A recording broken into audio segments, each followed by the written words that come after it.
Hi guys, Jonathan here again, and I have 3 Pinfire revolvers to show you today. The first is pretty run-of-the-mill. I feel bad saying that because they're all quite nice things. And this is produced by Lefeuchaux company in Paris. There's the name on the barrel there. And that's E for Edouard Lefeuchaux. So what do we mean when we say Pinfire? Well, functionally, and this basic design came in 1854 in a 12mm caliber. There are Pinfire shotguns and other firearms, but this is a revolver, of course. Single action, thumb cocked, so just like the single action army in terms of how it works. Cock it, fire it, cock it, fire it. It even has a loading gate on the side. It works the other way up, but it is very similar. And so you'd rotate each chamber into position to load it.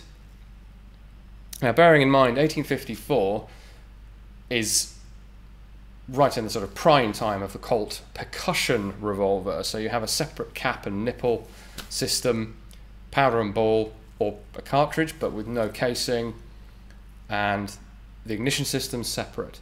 So the Lefeuchaux system was extremely important in that it was the first cartridge revolver. Bored-through cylinder and self-contained metallic cartridges. This is inert. It has a brass pin. So literally the firing pin is on the cartridge, not on the gun. So there's no cap in the base, there's no rim on the cartridge. So you could see this as a primitive system, but it actually ran alongside the centerfire system and the rimfire system for decades. So you load it in the same sort of way by putting in the cartridge, but it stops on the pin, not on a rim. And then you close up the loading gate, and so on. So that's the Pinfire Lefeuchaux patent revolver.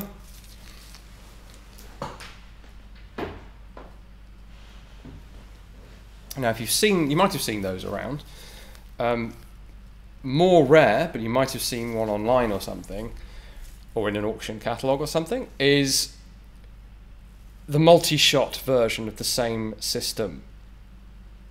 So a single cylinder, but 2 rings of cartridges. Incidentally, they all have an ejector rod to knock out the empty cases. And then to fire both of these simultaneously, we have 2 hammer noses. Again, no firing pin on there, as you would see on a normal revolver, because the firing pin is on the cartridge. And so you get 20 shots fired in pairs out of this double-barreled beauty here. And it really is rather nice. This is a Belgian-made example with a really nice deep blue, some lovely engraving.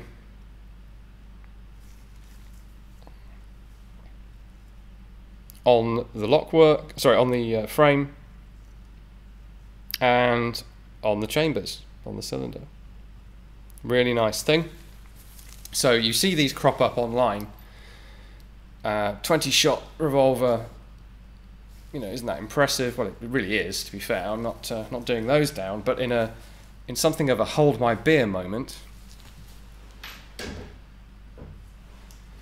the Armouries has, I'm sure other people do as well, but this is the only one I've ever seen, a 30-shot Pinfire revolver, which is really quite mad. So 2 barrels, and still 2 rings of chambers. You may notice, though, that they're not actually aligned. The timing's completely gone on this, unfortunately, so it doesn't really help to... Well, it will index, but it indexes completely incorrectly, so I can't show you exactly how it would have worked in use, but trust me when I say that the chambers are not aligned correctly for firing volleys of 2 at a time, like the 20-shot.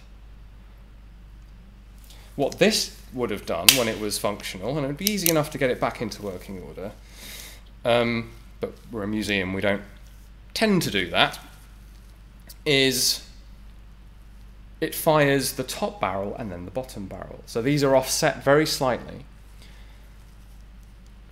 Fire one, cock it again, it moves the cylinder slightly further, fire the next one, slightly further, fire the next one. So top row, bottom row, top row, bottom row, until you've fired all 30 shots.